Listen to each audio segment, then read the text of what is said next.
Hello दोस्तों, power grid के बारे में हम लोग बात करेंगे। शेयर प्राइस बहुत ही प्रेशर में है पिछले कुछ दिनों से, उसके बारे में समझेंगे। फ्यूचर में क्या एक्सपेक्टेशन है, क्या हो रहा है, क्यों शेयर प्राइस नीचे है, सबके बारे में बात करेंगे। अभी आप देख सकते हैं पिछले 5 दिनों का ही डेटा। इनफैक्ट अगर पिछला सप्ताह जब शुरुआत हुआ था तो 233 तो 34 के लेवल्स के आसपास शेयर प्राइस था, और 26 सितंबर आप देख सकते हैं 11:30 बजे 188 तक भी शेयर प्राइस नीचे गिरा है। लेकिन उसके बाद एक रिकवरी हुई है, लेकिन शेयर प्राइस 200 तक ही पहुंचा है। अभी भी आप देखेंगे शेयर प्राइस अच्छा खासा डाउन है, लगभग 15% के आसपास शेयर प्राइस डाउन है अगर आप सिर्फ 5 दिनों की ही बात करते हैं। तो यहां पर क्या रूमर्स चल रहे हैं, मीडिया रिपोर्ट्स चल रही है। एक अलग कंपनी है जिसका नाम है REC, ठीक है। अब REC की जब हम बात करते हैं, उनकी शेयर होल्डिंग है पावर फाइनेंस, उनको ओन कर रहा है 52.6% का। और मार्केट में अभी यही खबर चल रही है कि जो पावर फाइनेंस है, पावर फाइनेंस का जो स्टेक है ये पावर ग्रिड खरीद सकती है। और चूंकि ये न्यूज चल रही है उसके कारण से पावर ग्रिड का स्टॉक नेगेटिव में आ गया है। अब इसके लिए क्या हो सकता है, क्यों मार्केट को थोड़ी सी चिंता है, क्योंकि अगर उनको स्टेक खरीदना है REC में अगर स्टेक खरीदना है तो कम से कम लगभग 14,000 करोड़ के आसपास का स्टेक है। उतना पैसा उनको बाहर करना पड़ेगा, तो जो कंपनी है, कंपनी के जो भी बैलेंस है वहां से पैसा बाहर जाएगा। पावर ग्रिड एक प्रॉफिट मेकिंग कंपनी है।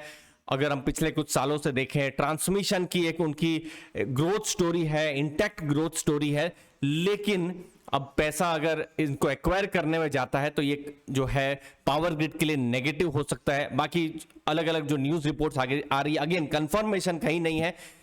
पावर फाइनेंस अगर अलग हो जाता है, REC अलग हो जाता है, तो दोनों की जो लेंडिंग कैपेसिटी है वो इंक्रीज हो सकती है। अब देखिए, ये अगर डील होती है तो शॉर्ट टर्म में ये नेगेटिव हो सकता है, क्योंकि कंपनी का जो भी पैसा है, जो भी कैश फ्लो जनरेट कर रहे हैं, वो पैसा REC को खरीदने में चला जाएगा। तो उसके कारण से जो EPS है, ठीक है, EPS में एक नेगेटिव इंपैक्ट पड़ सकता है।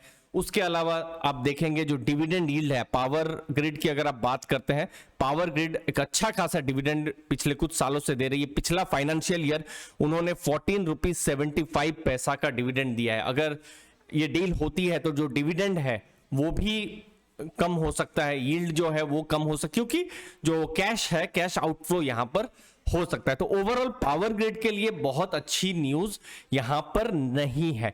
लेकिन अभी तक हमने ये मीडिया रिपोर्ट सुनी है, लेकिन एक और जो मीडिया रिपोर्ट है वो भी मैं आपके सामने में लेके आऊंगा। ये 26 सितंबर की लेटेस्ट रिपोर्ट ही है। ये मैं आपके सामने CNBC TV 18 जो है, यहां पर उन्होंने एक चीज कही हुई है, आप यहां देख सकते हैं कि पावर ग्रिड का स्टॉक आपने देखा था 188 में, मैंने आपको बताया था, बाद में रिकवर किया है 7% के हिसाब से, और हमने देखा कि किस हिसाब से पावर ग्रिड का स्टॉक 200 के आसपास बंद हुआ है।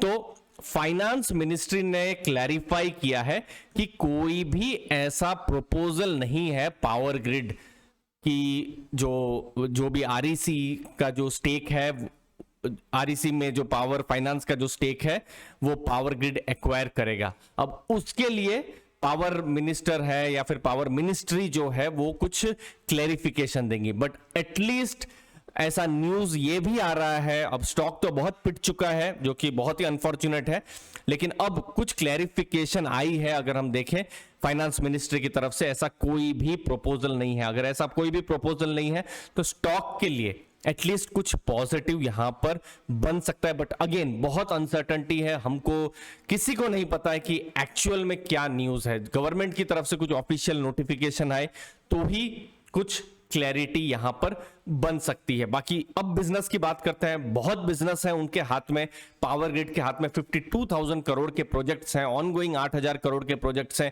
नए प्रोजेक्ट्स हैं, और उसके अलावा 8,000 करोड़ का केपेक्स प्लान है। मतलब जो भी उनके बिजनेस है, नए बिजनेस है, वहां पर ग्रोथ के लिए भी उनके पास बहुत सारे प्लान है। अब अगर REC का अगर वो स्टेक खरीदते हैं, हमको नहीं पता खरीद रहे हैं या नहीं, लेकिन अगर वो खरीदते हैं तो फिर जो केपेक्स के लिए जो खर्चा है शायद कम करना पड़े। जो पैसा डिविडेंड में जाता या फिर ग्रोथ में जाता, वो पैसा REC को लेने में जाएगा। तो बहुत सारा यहां पर थोड़ा क्लैरिफिकेशन आए तो अच्छा है। बाकी अगर आप देखें, अगर मल्टीपल्स वाइज तो बुक वैल्यू 114 की है। और पावर ग्रिड अगर आप हिस्टोरिकली देखें तो 2 से 2.2 के बुक वैल्यू में ट्रेड करती है। तो बहुत ही सिंपल है कि 114 इंटू 2 228 तो कम से कम उसका शेयर प्राइस होना ही चाहिए। बट अगेन ये बहुत सिंपलिस्टिक डेटा है, मैं बता रहा हूं कि क्योंकि मार्केट तो उस हिसाब से काम नहीं करती है ना। बट एटलीस्ट ये एक रिपोर्ट निकाली है आप जेफरीज की तरफ से, जहां पर उन्होंने पावर ग्रिड की बात कही है और 260 का टारगेट दिया है। उन्होंने कहा है कि पावर ग्रिड को 2.2 की जो प्राइस टू बुक है वो मिलेगी, और इनफैक्ट उसके आसपास ही मिल रहा है, लेकिन उसके आसपास, और उनकी बुक वैल्यू भी बढ़ ही रही है। ठीक है, फ्री कैश फ्लो भी अगर आप बिजनेस का देखें तो वो भी राइज कर रहा है।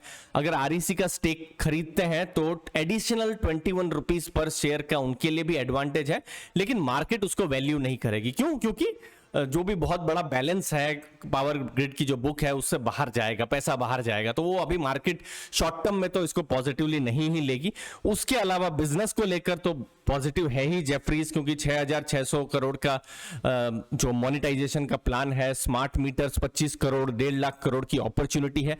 तो ओवरऑल एक शॉर्ट टर्म अनसर्टेनिटी है, वेट एंड वॉच काइंड की सिचुएशन है जब हम पावर ग्रिड की शेयर की बात कर रहे हैं। लॉन्ग जो इन्वेस्टर्स हैं उनके लिए एक्चुअली में ये थोड़ा सा मैं कहूंगा एक बहुत टफ टाइम हो गया है, क्योंकि पता नहीं है, कभी न्यूज आ रही है कि आरईसी का स्टेक लिया जाएगा और शेयर प्राइस भी कुछ नहीं बस 15% से नीचे गिर जाता है। और अब एक्चुअली में कुछ न्यूज अच्छी, या मैं कहूं थोड़ी सी दिलासा देने वाली ये भी आ रही है कि पावर ग्रिड शायद नहीं बेची जाएगी। बट अगेन ये वेट एंड वॉच है, ये डेवलपिंग न्यूज है, डिटेल्स आती रहेगी, हम आपको बताते रहेंगे अर्ली फाइनेंशियल आजादी में। मुझे उम्मीद है आपको वैल्यू मिली होगी। आपके समय के लिए दोस्तों बहुत बहुत धन्यवाद। थैंक यू दोस्तों।